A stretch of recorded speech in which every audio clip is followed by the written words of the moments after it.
Banaskantha SOG પોલીસની ટીમે બાતમીના આધારે થરાદ ડીસા હાઈવે પર કાતરવા ગામની સીમમાં દરોડો પાડી નશાના કારોબારનો પર્દાફાશ કર્યો છે। વાવ થરાદ જિલ્લા પોલીસ અધિક્ષક ચિંતન તેરૈયા દ્વારા માદક પદાર્થોના વેચાણ અને હેરાફેરી અટકાવમાં આપવામાં આવેલી સૂચના મુજબ એસઓજી પોલીસની ટીમ પેટ્રોલિંગમાં હતી। આ દરમિયાન પોલીસ ઇન્સ્પેક્ટર એજી રબારી અને પીએસઆઈ પીવી ધોકડિયાની ટીમને બાતમી મળી હતી કે કાતરવા ગામની સીમમાં ચામુંડા કરિયાણા પાર્લરની બાજુમાં આવેલી એક ઓરડીમાં માદક પદાર્થનો જથ્થો છુપાવવામાં આવ્યો છે।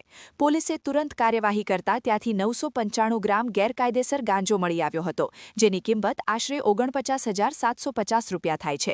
આ સાથે પોલીસે અન્ય મુદ્દામાલ સહિત કુલ 54,860 રૂપિયાની મત્તા જપ્ત કરી છે। આ ઘટનામાં મૂળ બિહારના અને હાલ ત્યાં રહેતા અનમોલકુમાર મિશ્રીલાલ હલવાઈ નામના શખ્સને ઝડપી પાડવામાં આવ્યો છે। પકડાયેલા આરોપી વિરુદ્ધ આગથડા પોલીસ સ્ટેશનમાં એનડીપીએસ એક્ટ હેઠળ ગુનો નોંધી આગળની કાયદેસરની કાર્યવાહી હાથ ધરવામાં આવી છે। એસઓજી પોલીસની સક્રિયતાને કારણે હાઈવે પર ચાલતી નશાની આ ગેરકાયદેસર પ્રવૃત્તિ પર લગામ લગાવવામાં સફળતા મળી છે।